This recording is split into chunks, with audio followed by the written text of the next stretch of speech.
Hello guys, and welcome back to MS Tech Tutorials, and in today's video I'm going to be showing you guys how to fix the Roblox error code CE-108255-1, and let's get straight into it.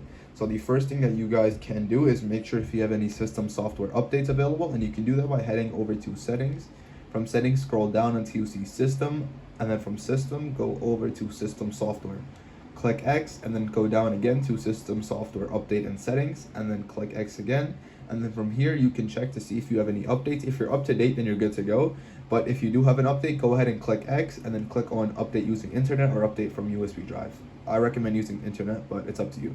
Anyways, once you're done with that, you can go ahead and go back. And then the second method you guys can do is click or restart your internet router. And you can do that by unplugging all of the wires from your internet router, waiting about 30 seconds to a minute, and then replugging them back in. And then once you do that, you should be good to go. And I also do recommend restarting your PS5 once you restart your internet router as well.